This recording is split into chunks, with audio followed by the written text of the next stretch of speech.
2024 లేదా 25లో డిగ్రీ లేదా బీటెక్ చదివారా? సాఫ్ట్‌వేర్ జాబ్ కోసం ఎదురు చూస్తున్నారా? అయితే కోడ్ జ్ఞాన్ 100 డేస్ కోర్సులో చేరండి. జాబ్ సాధించండి. నిజంగానే ఈ వైఫ్ అండ్ హస్బెండ్‌కి ప్రైవేట్ స్పేస్ అనేది ఉండాలా? ప్రైవసీ ఉండద్దా అనంటే ఉండాలి. ఆ ప్రైవసీ ఎప్పుడూ కూడా నీ బంధాన్ని, నా బంధాన్ని తక్కువ చేయకూడదు. ఒక్కసారి తాళి కట్టే ముందు ఆలోచించండి. మీరు కడుతున్నది తాడు గాదు, నమ్మకాన్ని కడుతున్నారు. ఎంత ఆధునికత పెరిగినా కూడా ఇప్పటికీ భార్యాభర్త విడాకులు తీసుకుంటే భర్త చాలా ఈజీగా ఇంకొక పెళ్లి చేసుకుంటారు. భార్య ఇంకొక పెళ్లి చేసుకోవాలంటే భార్య తల్లిదండ్రులు గానీ లేకపోతే చుట్టుపక్కల వాళ్ళు ఏమనుకుంటారని ఆగిపోతుంటారు. నా తల్లిదండ్రులు ఎట్టాగో పెళ్లి చేయరు, వీళ్ళని నమ్ముకుంటే నాకేం కుదరదు అనుకుని వెంటనే డెసిషన్ తీసుకుని చేసుకునే ఆడపిల్లల్ని ఎవరేం చేస్తున్నారు? అక్కడ వాళ్ళు ఎందుకు సక్సెస్ అయ్యారంటే వాళ్ళ నిర్ణయం వాళ్ళు తీసుకున్నారు.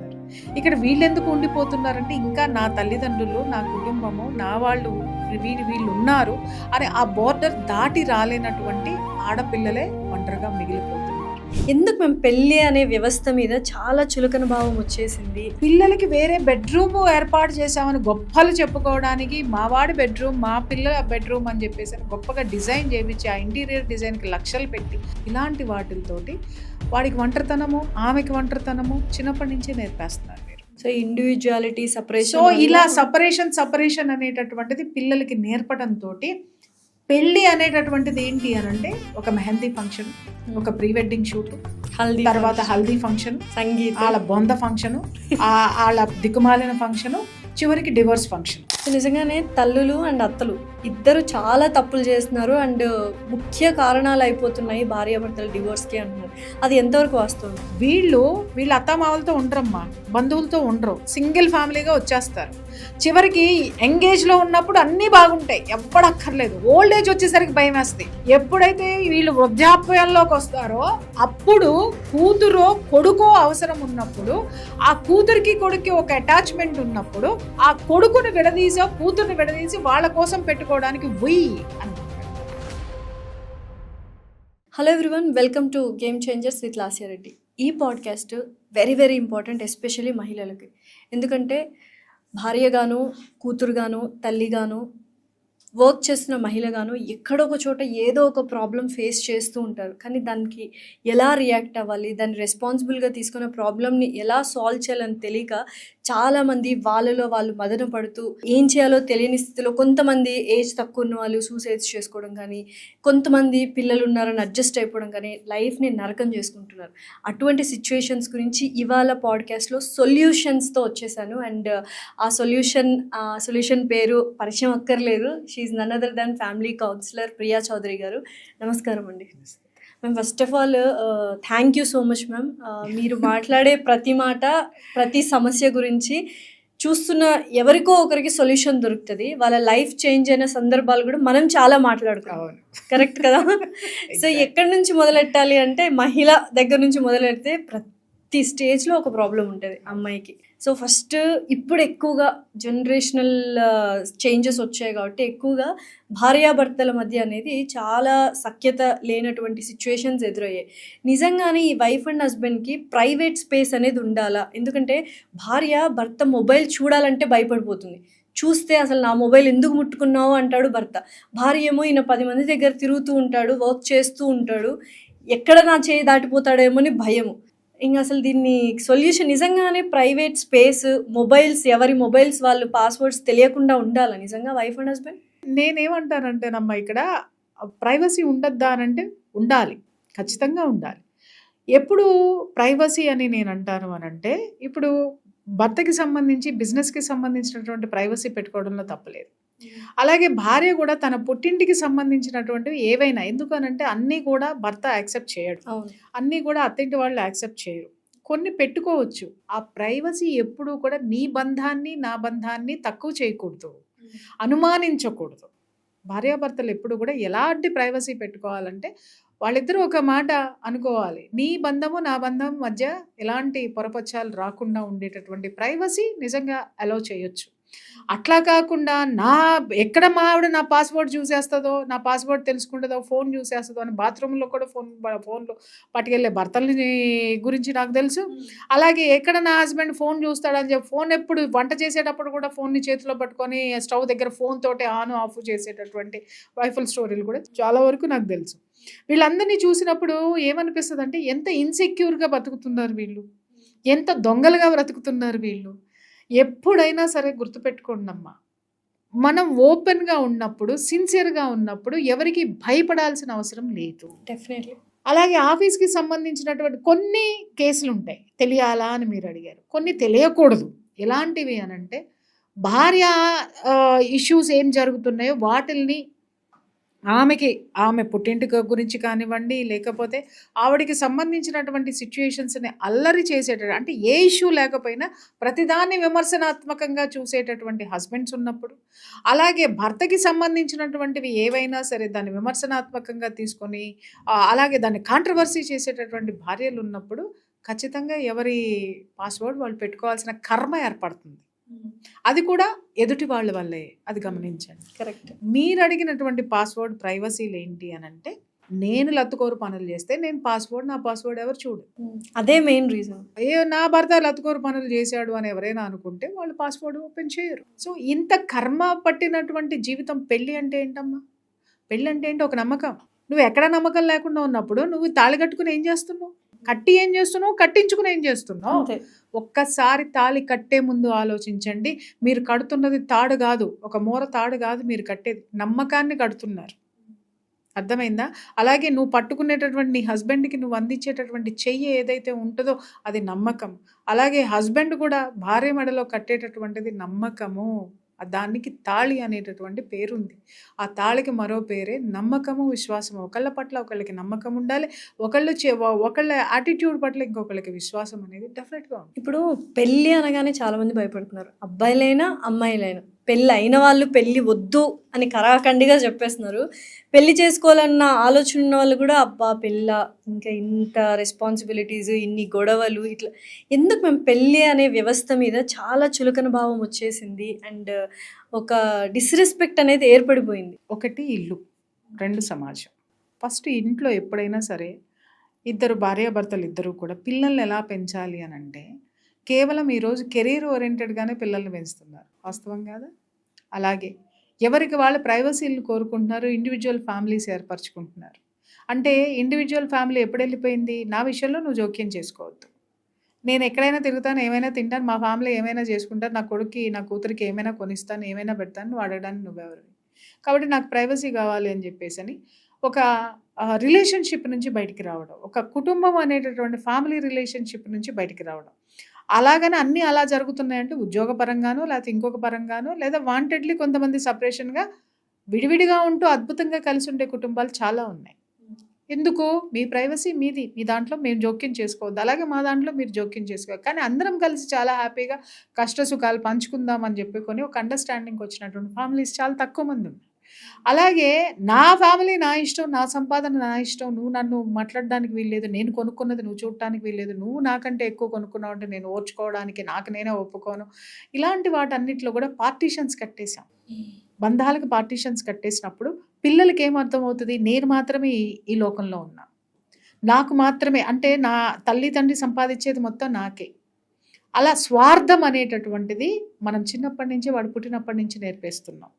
సపరేట్ ఇల్లు తీసుకొని బంధాలని, బంధుత్వాలని అన్నిటిని వదిలేసుకొని మనం మాత్రమే ఈ లోకం, మనం మాత్రమే ఉండాలి. పిల్లల ముందే అన్ని మాట్లాడేసుకుంటూ ఉంటాం, మీ అమ్మ ఇట్లా, మీ నాన్న ఇట్లా, మీ బాబాయ్ చాలా ఇట్లా, వాళ్ళు అట్లా. ఇది చాలా చెత్త టాపిక్ అన్నమాట. అది ఎంత చేటు చేస్తుంది అంటే చివరికి వీళ్ళని తీసుకెళ్ళి ఓల్డ్ ఏజ్లో పడేసిన రోజున అర్థమవుతుంది వీళ్ళకి. అప్పుడు ఏంటి అని అంటే, నేను 6 కోట్లు రాసి ఇచ్చా నా కొడుక్కి, నేను 10 కోట్లు రాసి ఇచ్చా నా కొడుక్కి, నేను 2 కోట్లు ఇచ్చా నా కూతురికి, నన్ను బయటపడేశారు అని అంటే నువ్వు డబ్బు మాత్రమే నీ బిడ్డ దగ్గర మాట్లాడావు, కానీ రిలేషన్షిప్స్ వాల్యూస్ గురించి నీ బిడ్డకి నేర్పలేదు. కరెక్ట్. నీ డబ్బును దాచుకోవడం మాత్రమే నీ కూతురు నిన్ను చూసింది కాబట్టి తర్వాత నీ బిడ్డ అదే డబ్బును దాచుకొని నిన్ను బయటికి పంపించేసింది. ఎందుకంటే నువ్వు నీ అత్తమామల్ని బయటికి పంపించి ఉండుంటావు, నీ తల్లిదండ్రుల్ని నువ్వు గౌరవించి ఉండుంటావు, అది చూస్తూ నీ బిడ్డలు పెరిగారు. ఈ రోజు ఎందుకమ్మా ఓల్డ్ ఏజ్ హోమ్స్ ఎక్కువైపోతున్నాయి? కుటుంబాల్లో ఉండడానికి ఎందుకు ఇష్టపడట్లేదు అని అంటే వాళ్ళని ఒక వస్తువుగా చూస్తున్నారు తప్ప వ్యక్తిత్వం ఉన్నటువంటి వ్యక్తులుగా చూడడం లేదు. సో ఈ మెటీరియలిస్టిక్ లైఫ్లో ఉన్నటువంటి పిల్లలందరూ ఏం చేస్తున్నారు అని అంటే నేను మాత్రమే ఉన్నా. తర్వాత వాడికి ఏంటంటే సపరేట్ బెడ్రూమ్స్ వచ్చేసినాయి. ఇది చాలా డేంజరస్. అందరూ ఒకప్పట్లో మనం హాల్లో పడుకునే వాళ్ళం. ప్రైవసీ కావాలి అని చెప్పి పిల్లల్ని వేరుగా పెట్టే ఫ్యామిలీలు కొన్ని అయితే పిల్లలకి వేరే బెడ్రూమ్ ఏర్పాటు చేసామని గొప్పలు చెప్పుకోవడానికి మా వాడి బెడ్రూమ్ మా పిల్లల బెడ్రూమ్ అని చెప్పేసి గొప్పగా డిజైన్ చేయించి ఆ ఇంటీరియర్ డిజైన్కి లక్షలు పెట్టి అంటే ఫాల్స్ ప్రెస్టేజెస్ అంటారు వీటన్నిటిని కూడా. False thinking and to separate children from parents అన్నమాట. ఇలాంటి వాటితోటి వాడికి ఒంటరితనము ఆమెకి ఒంటరితనము చిన్నప్పటి నుంచే నేర్పేస్తున్నారు మీరు. అలాంటి వ్యక్తి సొంతంగా నిర్ణయాలు తీసుకోవడం మీరు చిన్నప్పటి నుంచే నేర్పేస్తున్నారు. వాడికి ఏది ఇష్టమైతే అదే కొనిస్తున్నారు. వాడికి ఏం కావాలంటే అదే ఇస్తున్నారు. అది వాడికి ఎంతవరకు ఉపయోగం అనేది మీరు ఎక్స్ప్లెయిన్ చేసి చెప్పడం లేదు. మీకు ఓర్పు లేదా ఓపిక లేదా అని అంటే అసలు మీకు పెంచడమే తెలియలేదు అంటాను నేను. టైం లేదు అంటారు. చాలా పెంచడం తెలియదు. దానికి వాళ్ళు చెప్పే సమాధానం టైం లేదు. నీ బిడ్డల్నే పెంచేంత టైం లేకుండా నువ్వు చేసే పని ఎవరి కోసం? సంపాదన ఎవరి కోసం? చివరికి ఎవరినైతే నువ్వు త్యాగం చేసి డబ్బులు సంపాదిస్తున్నావో, ఏ పెంపకాన్నైతే త్యాగం చేసి నువ్వు డబ్బులు సంపాదించి వాళ్ళకి ఇస్తున్నావో, చివరికి వాళ్ళు అది మాత్రమే దానికి మాత్రమే వాల్యూ ఇచ్చి నిన్ను బయటికి పంపిస్తున్నారు. ఇక్కడ వాల్యూస్ నేర్పని తల్లిదండ్రులది తప్పు. చాలామంది అంటున్నారు బయట సమాజం అంతా ఇలా ఉందని. నీలాగే 10 మంది అనుకుంటున్నారు. నీలాగా అనుకునే 10 మంది ఒక చోట కూర్చొని ఆ సమాజం ఎలా ఉండాలో ఎందుకు ఒక నిర్ణయం తీసుకోరు? ఎవరు వస్తారండి అంటారు. ప్రయత్నం చేసావా? సంవత్సరం పట్టచ్చు, 2 సంవత్సరాలు పట్టచ్చు, 4 సంవత్సరాలు పట్టచ్చు, ఎన్ని సంవత్సరాలైనా పట్టని. కానీ నీ కృషి ఎంతవరకు ఉంది, ఆ కృషిని బట్టే ఫలితం అనేది. So individuality separation. సో ఇలా సపరేషన్ అనేటటువంటిది పిల్లలకి నేర్పడంతో పెళ్ళి అనేటటువంటిది ఏంటి అని అంటే ఒక మెహందీ ఫంక్షన్, ఒక ప్రీ వెడ్డింగ్ షూట్, తర్వాత హల్దీ ఫంక్షన్, సంగీతం, వాళ్ళ బొంద ఫంక్షన్, వాళ్ళ దిక్కుమాలిన ఫంక్షన్, చివరికి డివోర్స్ ఫంక్షన్. అంతే. ఇది మాత్రమే అర్థమవుతుంది. ఏంటంటే పిచ్చి డబ్బులు అంటాను నేను. ఆ పిచ్చి డబ్బుల్ని ఖర్చు పెట్టడం అనేటటువంటిది ఒక సోకు కింద తయారు చేసుకో. మ్యామ్ ఇప్పుడు పెళ్లి కాకుండా అంటే పెళ్లి ఉండదు, వధూవరులు ఉండరు, ఊరికే మ్యారేజ్ ఫంక్షన్ చేసుకుంటున్నారు. చెప్తున్నాను కదమ్మా, పిచ్చి ముదిరిందంటే రోగాలు తలకు చుట్టమన్నారంట వెనకటికి ఎవరో. ఇలా పిచ్చులు ఇలా ఉన్నాయి అంటే ఇంకో మీరు ఇలా చెప్తున్నారు, నేను ఇంకొకటి చెప్తాను. అక్కడ స్టేట్స్లో వాళ్ళు పెళ్లి చేసుకుంటే ఇక్కడ వీళ్ళు భోజనాలు పెడతారు. అర్థమైందా? పిల్లలు వాళ్ళ దగ్గర ఉండరు, ఎక్కడో విదేశాల్లో ఉంటారు. సరే వాళ్ళ ప్రొఫెషన్ ప్రకారం వాళ్ళు వెళ్ళారు.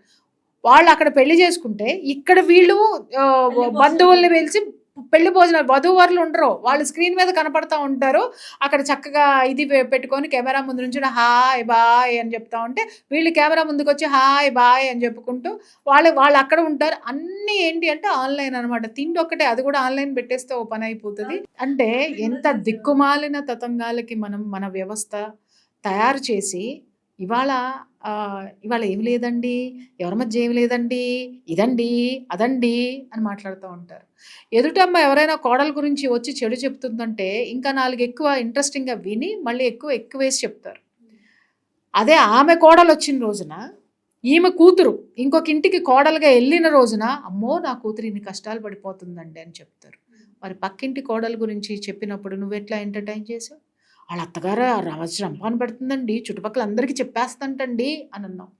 నీ దగ్గరకు వచ్చిన ఒక అత్తగారు కోడల గురించి చెప్తున్నప్పుడు నువ్వెందుకు ఖండించలేదు? నువ్వెందుకు సరిదిద్దే ప్రయత్నం చేయలేదు? వాళ్ళ మధ్య బాండింగ్ ఎందుకు ఇవ్వలేదు? నువ్వేదైతే విని ఎంకరేజ్ చేసావో అది నీ కూతురు అత్తగారి దాకా పాకిపోయింది. నీ విష్ ఏదైతే ఉందో ఇక్కడ అది అక్కడ ఫుల్ఫిల్ అవుతుంది.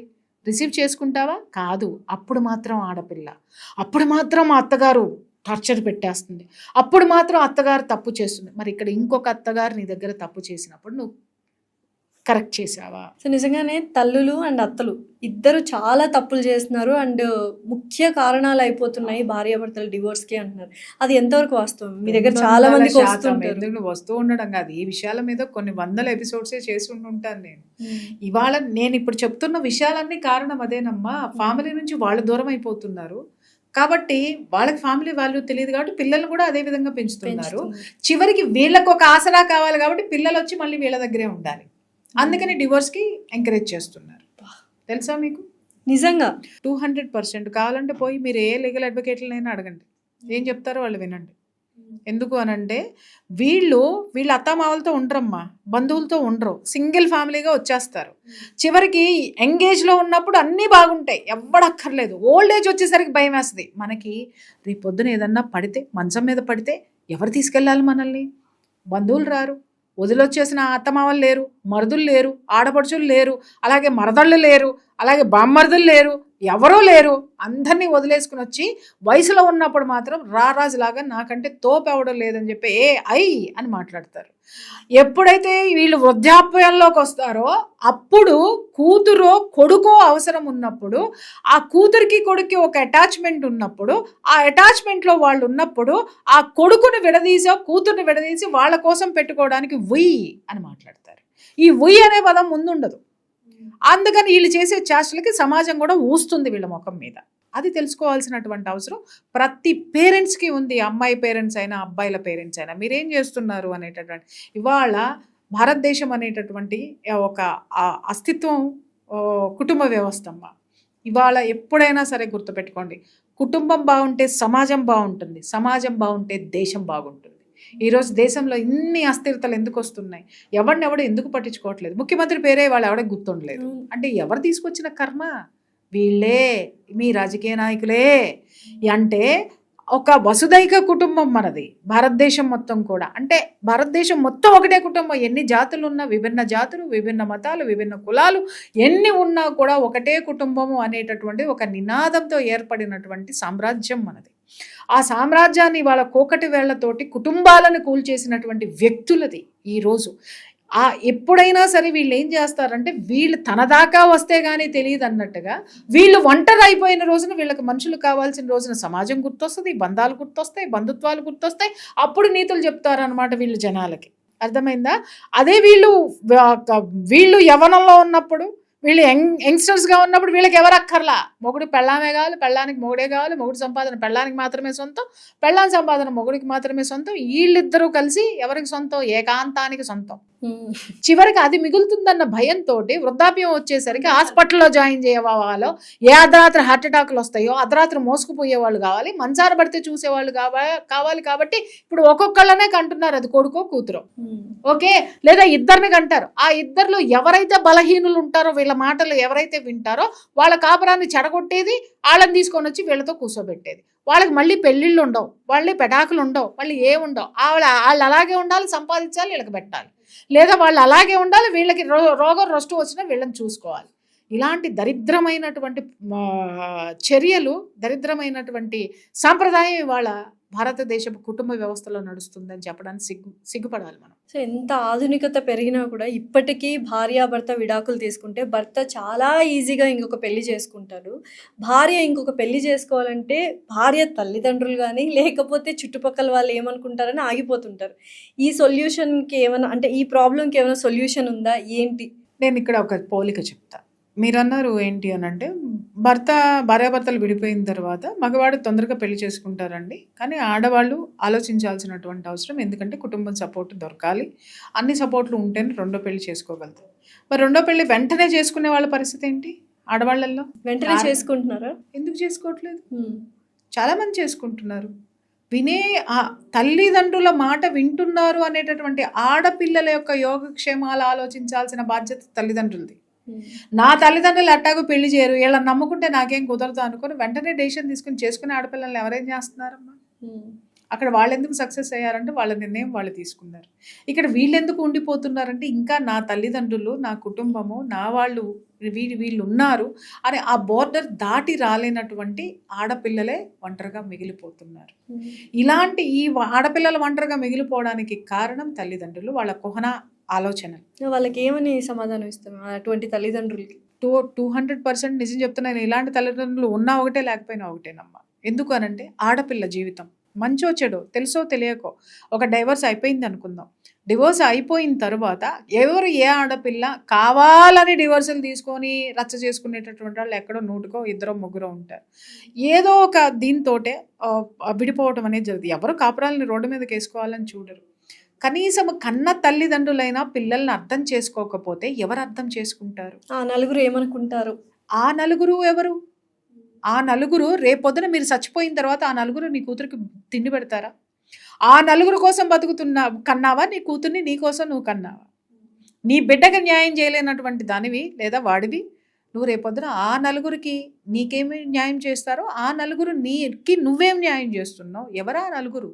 నీ ఆలోచనలో నలుగురు ఉన్నారు, నీ జీవితంలో లేరు. నీ జీవితంలో ఉన్నది నీ కూతురు. ఆ కూతురు యోగక్షేమాలు ఏంటనేది నువ్వు తెలుసుకున్న రోజున నిజంగా నువ్వు నెల్ల మోసి కన్నానని తల్లి మాట్లాడుతుంది.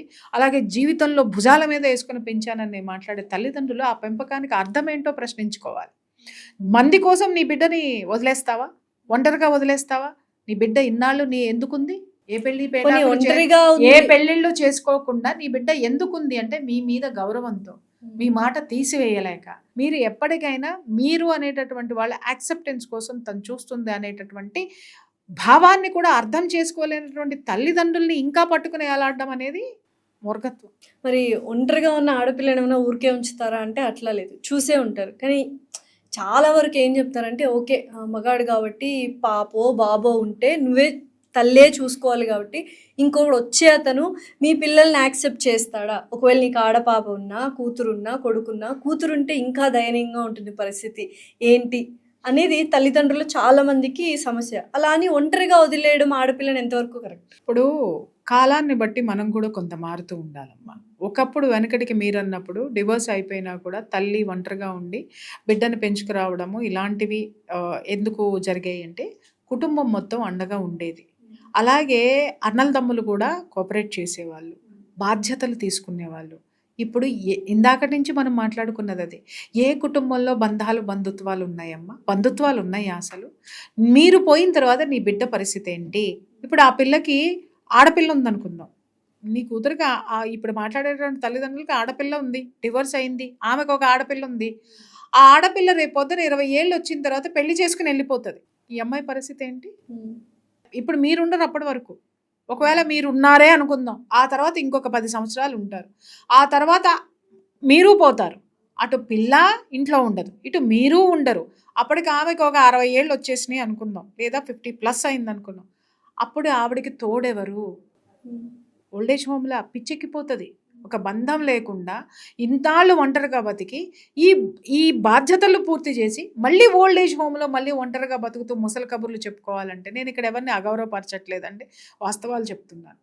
అలాంటి ఆలోచనలో ఉంటే డిప్రెషన్ వచ్చేస్తుంది తెలుసా మీకు? ఎందుకో తెలుసా అమ్మ? ఇవాళ ఓల్డేజ్ హోమ్లు పెరుగుతున్నాయి. ఇది చాలా ప్రమాదకరం. అందరూ కావాలని పిల్లలతో పడలేక ఓల్డేజ్ హోమ్లకు వెళ్తున్నారు.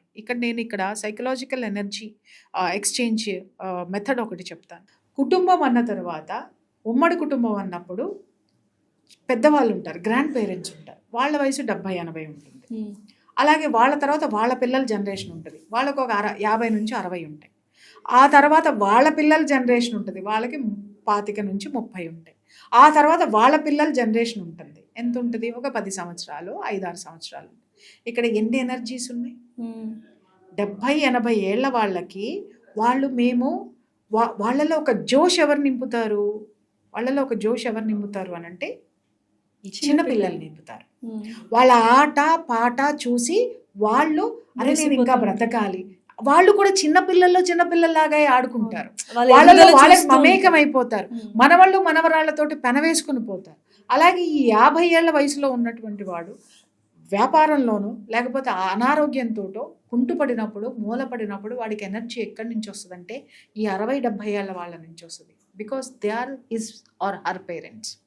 వాళ్ళు ధైర్యం చెప్తారు, అరే ఏముందిరా లెగుస్తావు నువ్వు, అరే వ్యాపారంలో పోయిందా ఏం కాదు, అది అమ్మేసేద్దాం, ఇది అమ్మేసేద్దాం, తీసేసేద్దాం, లేదు ఆ ఆస్తులు ఏమీ లేదు, నువ్వేంట్రా ఇంత కష్టపడి పైకి వచ్చావు, మనం లేమా, మేము ఉండమా అని ఒక ధైర్యం చెప్పి వాళ్ళ ఎక్స్పీరియన్స్లు చెప్పి, అరే పలానా వాడు ఇట్టాగా అన్నీ పోగొట్టుకున్నాడు, 10 ఏళ్ళు కష్టపడ్డాడు, తర్వాత ఉవ్వెత్తున ఎగిశాడు అని అతనికి ఒక ఎంకరేజ్మెంట్, మోటివేషన్ చేస్తూ ఉంటారు. ఇతను ఎక్కడి నుంచి ఎనర్జీ తీసుకున్నాడు? దీని నుంచి. ఇప్పుడు ఈ 25-30 ఇయర్స్ ఏజ్కి వద్దాం.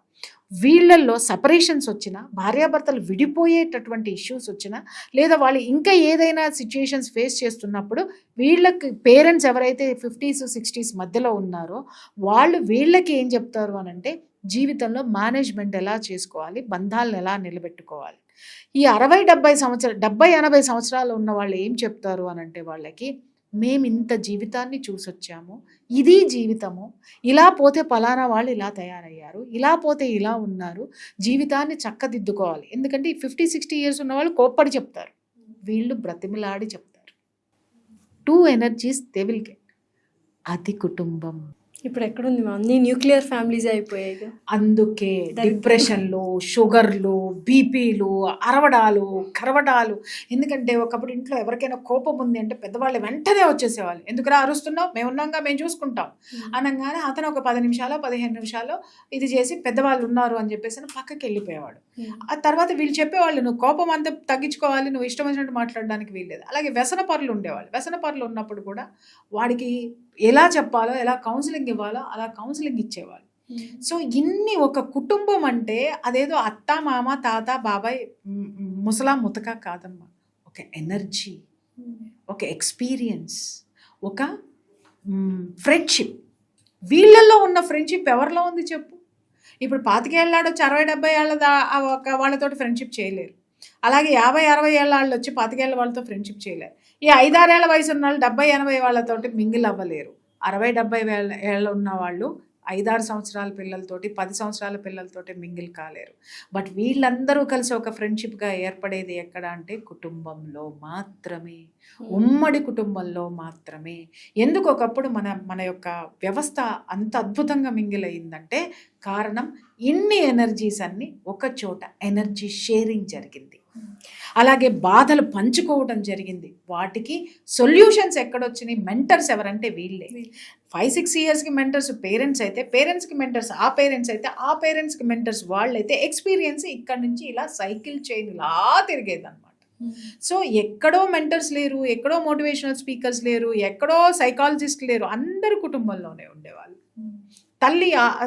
తల్లికి తెలియనటువంటివన్నీ కూడా గ్రాండ్ మదర్ చూసేది. గ్రాండ్ మదర్కి ఒక 4 గ్రాండ్ మదర్ చూసేది. అంటే ఇంట్లోనే చిట్కా వైద్యాలతోటి పిల్లల ఆరోగ్యాన్ని బాగు చేసేవాళ్ళు. డాక్టర్లు కూడా ఇంట్లోనే ఉండేవాళ్ళు. ఇప్పుడు అందరూ బయట ఉన్నారు. ఇద్దరు కొట్లాడుకుంటే మాలాంటి వాళ్ళ దగ్గరికి వస్తున్నారు. చిన్న పిల్లలకి ఒక చిన్న కడుపుబ్బరం వచ్చింది అని అంటే ఏమున్నది, ఒకప్పుడు పాలిచ్చే తల్లికి ఏం తినాలి అనేటటువంటిది పచ్చం అద్భుతంగా పెద్దవాళ్ళు చెప్పేవాళ్ళు. ఎందుకంటే తల్లి ఏం తింటే అది బిడ్డలో కనిపించేస్తుంది, అది పాల ద్వారా వచ్చేస్తుంది. అది కంట్రోల్ ఉండేది అక్కడ, తిండి దగ్గర కంట్రోల్. ఇప్పుడు ఎందుకమ్మా కిటకిటలాడుతున్నాయి హాస్పిటల్స్ అన్ని అంటే కంట్రోల్ లేదు. మాటకి కంట్రోల్ లేదు, నాలుగుకి కూడా కంట్రోల్ లేదు. సో ఈ రెండిటి వల్లే ఇవాళ మన జీవితాలు రోడ్డు మీద పడినాయి. సో ఇక్కడ ఇంకోటి, divorced daughter is better than A dead daughter. కానీ ఇది ఇంకా ఇండియాలో ఆ పేరెంట్స్కి అర్థం కావట్లేదు. మేము వాళ్ళ గురించి, ఎస్పెషల్లీ తల్లుల గురించి ఏదైనా ఒక strong message about their divorced daughters అంటే ఏమి ఇస్తారు మీరు? గట్టిగా ఇవ్వాలి. నిజంగా నీ బిడ్డని నువ్వు ప్రేమించినట్లయితే ఈ మాట మాట్లాడవు. నీ ప్రేమ ఎంత ఉందో నీ బిడ్డ యొక్క అపజయాన్ని కూడా నువ్వు స్వీకరించి విజయం వైపు నడిపించేటటువంటి తత్వం నీలో ఉన్నప్పుడే నువ్వు తల్లివి. అలాగే నీ బిడ్డ పడిపోతే లేపి, నడిచేటప్పుడు పడిపోతే లేపి నడకను ఎలా ప్రోత్సహించావో జీవితంలో కూడా తను ఎక్కడో ఒక చోట తప్పటడుగులేసినా, లేకపోతే తను ఇది అయినా కూడా మళ్ళీ ఆమెను లేపి మళ్ళీ నడిపించాల్సినటువంటి బాధ్యత ఈ పేరెంట్స్దే. మీరు అన్నారు ఒక మాట, divorce daughter better than dead daughter better than divorce daughter అని. వీళ్ళైతే తల్లిదండ్రులు కాదమ్మా. వీళ్ళు ఒక సినిమాలో ఒక డైలాగ్ ఉంది, కృష్ణం వందే జగద్గురుల్లో అమ్మాయి నయనతార ఒక మాట మాట్లాడుతుంది. ఈ దుర్మార్గులు దుష్టులు ఎలా పుట్టుకొస్తారు అని అంటే, భార్యాభర్తలు సంసారం చేస్తే ప్రేమతో నేను పుట్టాను అనుకునేవాడు మనిషి అవుతాడు, మా అమ్మా నాన్న పడుకుంటే నేను పుట్టాను అనుకున్నవాడు కామాంధుడు అవుతాడు, దరిద్రుడు అవుతాడు అని. మరి వీళ్ళు ఎలా పుట్టారు అనేది మనం ఆలోచించాలి. బిడ్డని భారంగా భావించేటటువంటి వాళ్ళు, వీళ్ళు ప్రేమతోటి బిడ్డను కన్నారా లేకపోతే కామంతో బిడ్డను కన్నారా, వాళ్ళది వాళ్ళు ప్రశ్నించుకోవాలి.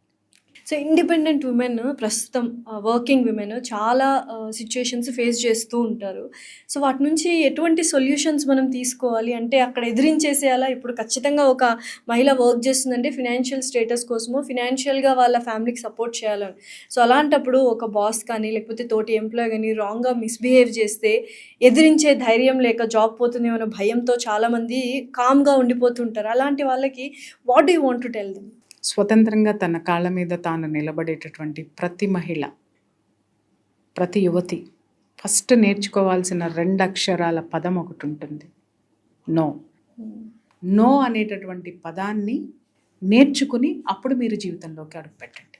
ఎందుకంటే ఎప్పుడైతే ఒక మహిళ మీరన్నట్టు అక్కడ ఉన్నటువంటి సిచ్యుయేషన్స్ని ఎలా తట్టుకోవాలి అనే కంటే ఏ సిచ్యుయేషన్ అయినా నేను తట్టుకోగలను అని first step in to that. అంతేగాని లోపలికి వచ్చిన తర్వాత మీరన్నట్టు హెరాస్మెంటో కమిట్మెంట్సో ఇంకోటో ఫేస్ చేస్తున్నప్పుడు సే నో. ఎప్పుడు ఉమెన్ నో చెప్తుందో తెలుసా? తన మీద తనకి విశ్వాసం ఉన్నప్పుడు, తన నాలెడ్జ్ మీద తనకి గ్రిప్ ఉన్నప్పుడు, తన నాలెడ్జ్ ఎంత ఉందో తనకు పూర్తిగా తెలిసిన రోజున షీ విల్ సే నో. ఎందుకంటే ఈ ఆఫీస్ కాకపోతే ఇంకొక ఆఫీస్ ఉందమ్మా, ఇంకొక ఆఫీస్ కాకపోతే ఇంకొక ఆఫీస్ ఉంది. ఈ దునియాలో ఆడది లొంగిపోయి బ్రతికే ఎంత నీచమైన స్థితి ఎక్కడా లేదు, అంటిల్ అన్లెస్ తను బలహీనురాలు అయితే తప్ప. నువ్వు ఏ విషయంలో బలహీనంగా ఉన్నావు? డబ్బు విషయంలో బలహీనంగా ఉన్నావా? లేకపోతే నువ్వు బయటికి వెళ్ళి బ్రతకలేననేటటువంటి భయం బలహీనతలో ఉన్నావా? ఈ రెండిట్లో ఏ బలహీనతలో ఉన్నావో నువ్వు నిర్ణయించుకో. నీకు నాలెడ్జ్ లేదు, ఇక్కడ లొంగిపోయి కళ్ళు మూసుకొని కూర్చున్నాను, సరే వాడేవో అడిగింది ఏదో తీర్చేస్తాను పర్వాలేదు అనుకున్నప్పుడు నీకు నువ్వు చచ్చిపోయినావు ఆ నిమిషం. అంతే, మనస్సాక్షి ఒకటి. రెండవది, నేను బయటికి వెళ్ళినా కూడా నేను బ్రతకలేను, నాకు నాలెడ్జ్ లేదు అనుకున్నప్పుడు నువ్వు లొంగిపోయి బ్రతుకుతావు. నువ్వు ఏ విషయంలో ఉన్నావు అది ప్రతి ఉమెన్. ఇక్కడ చాలామంది నా దగ్గర చాలామంది పిల్లలు కూడా, యాంకర్స్ కూడా చాలామంది చాలా విషయాలు చెప్పి బాధపడుతూ ఉంటారు. నేను వాళ్ళకి చాలా స్ట్రాంగ్గా చెప్పి పంపిస్తాను. మీకేం కావాలమ్మా? జీతం కావాలా, జీవితం కావాలా? జీతం కావాలి అంటే నా దగ్గరికి రాకండి, జీవితం కావాలంటే రండి, బోల్డ్ అని ఉన్నాయి మార్గాలు. నువ్వు యాంకర్గా స్థిరపడాలి అని నువ్వు అనుకున్నప్పుడు, నువ్వు పట్టుదలగా ఉండాలనుకున్నప్పుడు సే నో. నువ్వు నీలో టాలెంట్ ఉండి నువ్వు తప్ప ఆ ఇంటర్వ్యూ ఎవరు సక్రమంగా చేయలేరు అనుకున్నప్పుడు ఎదురు వచ్చి ఖచ్చితంగా ఛానల్ నిన్నే పెట్టుకుంటుంది. ఎందుకు అనంటే అవతల సీట్లో కూర్చున్న వాడు కూడా నిన్నే డిమాండ్ చేస్తాడు కాబట్టి. సబ్జెక్ట్ ఉన్న వాళ్ళు ఎప్పుడు కూడా, ఇప్పుడు నా దగ్గర చాలా మంది ఫోన్లు చేస్తారు, మేడం నాకు ఇంటర్వ్యూ ఇవ్వండి. నేను ఎవరికి పడితే వాళ్ళకి నేను ఇంటర్వ్యూ ఇవ్వను. ఇక్కడ నేను ఎవరిని అవమానించాలని కాదు, నా సబ్జెక్ట్ నేను చెప్పాలంటే ఎదుటి వాళ్ళు అర్థం చేసుకొని నన్ను అడిగేటటువంటి ఆ స్థాయి ఉన్న వాళ్ళకి మాత్రమే నేను ఇంటర్వ్యూస్ ఇస్తాను. లేదు అనంటే ప్రతి ఒక్క ఛానల్లో కూర్చొని రోజు ఒక 100 ఎపిసోడ్లు నేను ఇవ్వగలను. అంత సబ్జెక్టు నా దగ్గర ఉంది, అంత కెపాసిటీ నా దగ్గర ఉంది.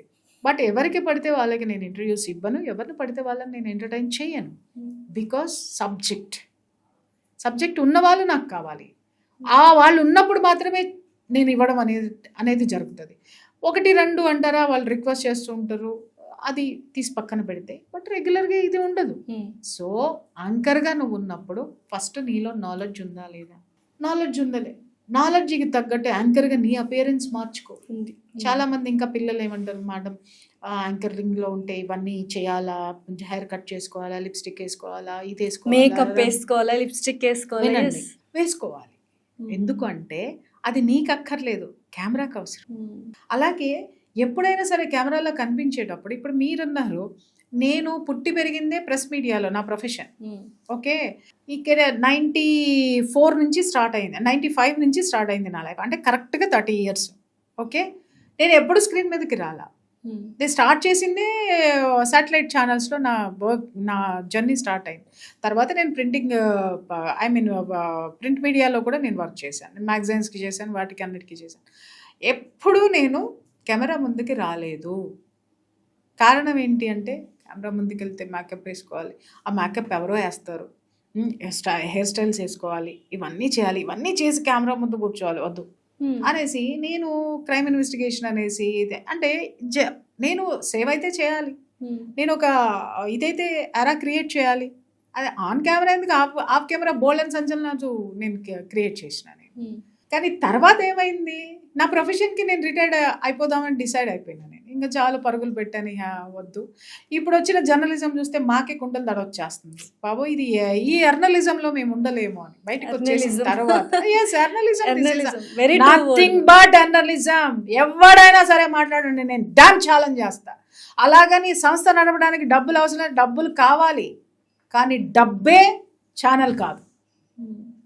ఈ ఈ ఈ జర్నలిస్టులను చూస్తుంటే మాకు భయం వేసేసి దండం పెట్టేసి పక్కకి తప్పుకున్నాం మేము.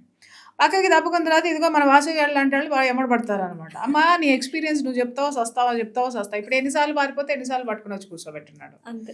ఓకే చెప్తావా అన్నప్పుడు మొదట్లో వితౌట్ మేకప్ కూర్చున్నా నేను. నేను చూసుకుంటేనే భయం వేసింది. నాకు చూడబుద్ధి కాలేదు. అప్పుడు నాకు ఆలోచించిన తర్వాత it's really public wants something. ఎట్లాగే ఏంటి అని అంటే ఇక చూసిన తర్వాత నాకే బాగాలేదు అని చెప్పేసి నాకు నేనే కొంచెం మేక్ ఓవర్ చేసుకొని ఆ స్క్రీన్ మీదకి వచ్చిన తర్వాత బాగుంది, నేను కూడా బాగుంటాను అన్నట్టుగా నాకు నేనే చూసుకునే ఒక ముచ్చటగా చూసుకునే ఇది వచ్చింది. తర్వాత ఆటోమేటిక్గా వీడియోస్ అనేటటువంటి సర్క్యులేట్ అవుతూ ఉన్నాయి. ఎందుకు అంటే అమ్మా, ఇది ఒక మనిషి ఎప్పుడైనా సరే చూడగానే ఒక అట్రాక్షన్ అనేటటువంటిది ప్రతి మనిషి కోరుకుంటాడు. అంతవరకు ఇవ్వడంలో తప్పులేదు. కానీ ఇప్పుడు కొంతమంది యాంకరింగ్లు చూస్తున్న వాళ్ళ డ్రెస్ సెన్స్ కానీ, వాళ్ళ ఇది కానీ, వాళ్ళు ఎదురుగుండా కూర్చునే గెస్ట్ని బట్టి కూడా నీ మేకప్ ఉండాలి. ఇది ఎంతమందికి తెలుసు? నువ్వు చేసే ఇంటర్వ్యూని బట్టి నీ డ్రెస్ సెన్స్ ఉండాలి. ఇది ఎంతవరకు తెలుసు? ఎవరికి తెలుసు? అందరికీ తెలిసింది ఏంటంటే ఈ రోజు నాకు ఇది నచ్చింది కాబట్టి నేను ఇంత ఎక్స్పోజ్ చేస్తూ కూర్చుంటే అందరు చూస్తారు కాబట్టి అనే దాంట్లో కూడా కొంతమంది ఉన్నారు. వాళ్ళని చూస్తే నిజంగా నాకు నవ్వు వస్తుంది. మీరన్నారు చూసారా ఇందాక లొంగిపోవడమా లేకపోతే ఇంకోటి చేయడం అంటే మరి వాళ్ళు దేనికి ఇది అవుతున్నారు అంటే ఇప్పుడు మళ్ళీ అక్కడ సమానత్వం, మా బాడీ మా ఇష్టం, మేము ఎలా అయినా ఉంటాము అనే ఆడవాళ్ళు కూడా ఉన్నారు కదా. నీ బాడీని ప్యాక్ చేసి నువ్వు లోపల పెట్టుకో, నాకేం అభ్యంతరం లేదు. నీ బాడీని ఓపెన్ చేసి నువ్వు ఇంట్లో తిరుగు, నాకు అభ్యంతరం లేదు. నీ బాయ్ ఫ్రెండ్ల ముందు తిరుగు, నాకు అభ్యంతరం లేదు. నువ్వు అడిగిన వాడికి అడగని వాడికి చూపించుకో, నాకు అభ్యంతరం లేదు. కానీ నాకు కనపడద్దే. నాకు కనపడితే నాకు అభ్యంతరం వస్తుందమ్మా. ఎందుకంటే నువ్వు ఓడ తీసుకుని కూర్చునే నా ఇంట్లో నా కొడుకు చూస్తాడో, నా మొగుడు చూస్తాడో, లేకపోతే ఇంకెవడు చూస్తాడో, నా తండ్రి చూస్తాడో, ఎవడు చూస్తాడో సొంగలు గార్చుకుంటే నాకు తిక్కర ఎగుతుంది కదా. అప్పుడు చెప్పు తీసుకొని నేను వస్తా. అర్థమైందా? ఉండద్దని ఎవరు అనరు. నీ ప్రొఫెషన్ ఫ్యాషన్ డిజైనర్గా నువ్వు ఉంటే నువ్వు వేసుకో. ఏదైనా స్పెషల్ సాంగ్ ఒక స్పెషల్స్ ఉన్నప్పుడు వేసుకోండి. ఇప్పుడు నేను అన్నది అదేనమ్మా. అక్కడ సీట్లో కూర్చున్నప్పుడు కూడా ఒక యాంకర్ ఇంటర్వ్యూని బట్టి కూడా వాళ్ళు మౌల్డ్ చేసుకోవాల్సిన ఆహార్యాన్ని మౌల్డ్ చేసుకోవాల్సినటువంటి అవసరం ఉంది, ఆకారాన్ని మౌల్డ్ చేసుకోవాల్సినటువంటి అవసరం ఉంది. దాని ప్రకారం మీరు కూర్చోండి. ఒక పెద్ద బిజినెస్ మ్యాగ్నెట్ని మీరు ఇంటర్వ్యూ చేస్తున్నారు అని అంటే మీరు పట్టు చీర కట్టుకురండి, కానీ దానికి తగినటువంటి ఇది ఉంటుంది. ఇప్పుడు కానీ ఒక ఫారినర్ని మీరు ఇంటర్వ్యూ చేస్తున్నారు అనుకోండి, లేకపోతే ఒక హయ్యర్ దీన్ని ఇంటర్వ్యూ చేస్తున్నారు అనుకోండి, ఒక ప్రొఫెషనల్గా మీరు రావాల్సినటువంటి భాషా వేషం వేరే ఉంటాయి. ఆ స్టైల్లోనే మీరు వచ్చి కూర్చుంటేనే యంగ్స్టర్స్ చూస్తారు. యంగ్స్టర్స్కి మీరు చెప్పాల్సినటువంటి అవసరం, దానికి ఒక డ్రెస్ ఉంటుంది, దానికి ఒక ఇది ఉంటుంది. అరే నువ్వు బాత్రూంలోకి తీసుకెళ్ళి భోజనం చేస్తాను, బాత్రూమ్ నీట్గా ఉంది కదా, నా ఇష్టం, నా భోజనం నువ్వు చేస్తానంటే నాకు వాంతి వస్తుంది. నేను దగ్గరకు కూడా పెట్టుకోను నేను. అంతే. అంటే ఆ మాత్రం బాత్రూమ్కి నువ్వు భోజనం ప్లేస్కి తెలియనంత స్థితిలో మాకొచ్చి క్లాసులు ఈరోజు పీకుతుంటే మండుతుంది. ఎందుకంటే మీలాగా యవ్వనం దాటొచ్చాం, మీలాగా ప్రొఫెషన్లో మేము ఉన్నాం, మీలాగా మేము ఎత్తుపల్లాలు చూసొచ్చాం. మాకు చెప్పొద్దు, వేరే ఇంకెవరికైనా చెప్పాలనుకుంటే చెప్పచ్చు. నిజంగా ఈ మధ్య కాలంలో సోషల్ మీడియాలో ఫాలోవర్స్ కోసము పిచ్చి చేష్టలు, పిచ్చి పిచ్చిగా బట్టలు వేసుకోవడము, ఇవన్నీ చాలామంది చేస్తున్నారు. అది నిజంగానే ఎంతవరకు కరెక్ట్? నిజంగా అది జరుగుతుందా? అమ్మా నేను ఇక్కడ అంటే కొన్ని అకౌంట్స్ చూస్తే అనిపించింది, అందుకనే ఈ మాట అడగాల్సి వచ్చింది. Yes exactly. నాలెడ్జ్ లేదు, నాకున్న నాలెడ్జ్ విప్పి చూపించా. నాకు నాలెడ్జ్ ఉంది, నువ్వు అడుగు. నాకు తెలిసిన సబ్జెక్టు నువ్వు ఎన్ని గంటలు కూర్చోబెట్టి మాట్లాడని నేను మాట్లాడతా. నాకు తెలిసిన సబ్జెక్టు, నేను నమ్మినటువంటి ఇష్యూని నేను జనాల్లో ఎంత బలంగా తీసుకెళ్ళాను. మరి ఇన్ని సంవత్సరాల మట్టి నేను దీని ముందు ఉన్నాను కదా, మరి ఏ విషయంలో నేను చెప్తూ ఉన్నాను. చాలామంది నా దగ్గర వచ్చి అంటూ ఉంటారు, మేడం మీ చీర కట్టడం చూసిన తర్వాత మేము చీరలు కట్టుకోవడం మొదలుపెట్టాం మేడం అని చెప్పేసి. ఇవాళంటే చాలామంది మోటివేషనల్ స్పీకర్స్ ఆన్ స్క్రీన్ వచ్చారు. నేను స్టార్ట్ చేసినప్పుడు ఎంతమంది ఉన్నారమ్మా? ఒక ఒక ఆరాని నేను క్రియేట్ చేశాను. అది గర్వంగా చెప్పుకుంటా. Definitely. ఎవడు కుళ్ళుకున్నా, ఎవడు ఏం చేసుకున్నా ఖచ్చితంగా ఇవాళ మోటివేషన్ అనేటటువంటి పదానికి కానీ, ఫ్యామిలీ కౌన్సిలింగ్ అనేటటువంటి పదానికి కానీ, ఒక విశ్లేషణకు కానీ Priya Chowdary voice is forever and ever and ever. మిమ్మల్ని చూసి కెరియర్ గా మార్చుకున్న చాలా మంది చాలా analysts లని నేను కూడా ఇంటర్వ్యూ చేశాను. మీకు తెలుసు ఎక్కువ. ఎస్ ఎస్, ప్రతి ఒక్కళ్ళు కూడా చాలా మంది మేల్ పర్సన్స్ కూడా వచ్చి నాకు చెప్పారు, మేడం మీలాగా మేము కనపడాలి టీవీలో, మీలాగా మేము తయారవ్వాలని మేము బర్నింగ్ వచ్చామని." ఇష్యూస్ గురించి మీరు చెప్పే సొల్యూషన్స్, మీరు తీసుకెళ్లే విధానము, దాన్ని బట్టి చాలా మంది కెరియర్ ని చూస్ చేసుకున్నారు. ఎస్, కెరియర్ గా చూస్ చేసుకున్నారు. మరి ఏ ఎక్స్పోజింగ్ ఉందమ్మా ఇక్కడ? Knowledge exposing. ఇప్పుడు మీరు అన్నట్టుగా వాళ్ళు గుడ్డలోడు తీసుకుని చూసిన వాళ్ళు సొంగగార్చుకొని చూస్తారేమో, కానీ వాళ్ళని ఎక్కడైనా ఒక గౌరవప్రదమైనటువంటి ప్లేస్లో వాళ్ళని చూడగలమా మనం? ఒకవేళ వాళ్ళని పిలవగలరా? వాళ్ళు రాగలరా? వాళ్ళు ఎక్స్పోజ్ చేసే ప్లేసుల్లో మాత్రమే ఎక్స్పోజ్ అవుతారు తప్ప ఎక్స్ప్లెయిన్ చేసే చోట మాత్రం ఉండేది సభ్యత, సంస్కారం. True, definitely. So finally how do you want to end this, what you want to say? అంటే ఇప్పుడు ఈ పాడ్కాస్ట్ చూసిన ప్రతి ఒక్క అమ్మాయి మనం మాట్లాడుకున్న ఏదో ఒక సిచ్యువేషన్ ఎప్పుడో ఒకసారి ఫేస్ చేసే ఉంటుంది. సో వాళ్ళకి ఏం చెప్పాలనుకుంటున్నారు? ధైర్యంగా ఉండండి. ఈరోజు ఈ ఉద్యోగం పోతుందో లేకపోతే ఈ అవకాశం పోతుందో అని మీరు అనుకుంటే నేను ఒక్కటే చెప్తున్నాను, మిస్ చేసుకున్నానని బాధపడకండి. దీనికంటే మంచి అవకాశం భగవంతుడు ఖచ్చితంగా ఇస్తాడు. ఎందుకంటే మీరు ఏ విధంగా నిలబడుతున్నారు అనేటటువంటిదే విశ్వం చూస్తుంది. ఇలాంటివి కూడా, ఎందుకంటే ఇందాక మీరు భోజనం చేసేటప్పుడు కూడా నేను ఒక మాట మాట్లాడాను. మీరు ఒక గట్టి పాత్ర తీసుకున్నప్పుడు దాన్ని నిజంగా మనం కథల్లో కూడా చదువుకున్నాం. ఇంకా క్లియర్గా నేను అర్థమయ్యేటట్టు చెప్పాలంటే, మునీశ్వరుడు తపస్సు చేస్తుంటే రంభా ఓరోసులు వస్తారు. ఎందుకు వస్తారండి? దాన్ని చాలామంది చండాలుగా మాట్లాడుతూ ఉంటారు. ఎందుకు వస్తారు అని అంటే, అతన్ని పరీక్షించడానికి, అతనిలో నిగ్రహం అంటే ఒక స్థాయిని ఇవ్వాలి. అంటే విశ్వం కూడా మీలో ఏ బలహీనతలు ఉన్నాయా లేవా, మీరు దానికి సంపూర్ణంగా అర్హులా కాదా అని టెస్ట్ చేసిన తర్వాతనే ఆ ఇది ఇస్తుంది. అలాగే మీరు ఒక చోటకి వెళ్ళి అది చాలా ఏంటి నీకు 25,000 నేను 50,000 ఇస్తా కమిట్మెంట్ అడిగితే 50,000 నేను పోగొట్టుకుంటానేమో, ఈ ఛాన్స్ మళ్ళీ రాదేమో, నా మొక్క ఎవడో దేకడు, లేకపోతే నన్ను ఎవడో దేకడు, వీడు 50,000 ఇస్తానన్నాడు కదా అని నువ్వు వెళితే అవతల నీకు విశ్వము 1,50,000తో సిద్ధంగా ఉంది నీ నిజాయితీగా పనిచేసేది. అది నువ్వు కోల్పోయావు. కొంచెం లేట్ అవ్వచ్చు, కానీ రాసి పెట్టుకోండి, లార్జ్ ఆపర్చునిటీ మీకోసం వెయిట్ చేస్తూ ఉంది. ఒక అవకాశం విశ్వం మీకు ఇచ్చేటప్పుడు ఎన్నో పరీక్షలు పెడుతుంది. తట్టుకొని నిలబడిన రోజున అద్భుతమైన కెరీర్ మీ సొంతం అవుతుంది. నా లైఫ్లో కూడా, నా కెరీర్లో కూడా నేను ఎన్నో ఎత్తుపల్లాలు, ఎన్నో అవమానాలు, ఎంతోమంది ఈర్ష్యతో ఎన్నో చేశారు. అన్నిటినీ ఓర్చుకున్నాను, తట్టుకున్నా. ఏడ్చిన క్షణాలు లేవా అంటే గుండె పగిలి ఏడ్చిన క్షణాలు చాలా ఉన్నాయి. కానీ ఆ కన్నీళ్లు తుడుచుకున్న తర్వాత బయటికి వచ్చిన లావా ఏదైతే ఉందో, ఉబికిందో, అది జనాలందరికీ వాళ్ళ ఒక బాట అయింది. ఫైర్. It's true. ఎందుకు అనంటే నేను ప్రతిదీ చూసొచ్చాను.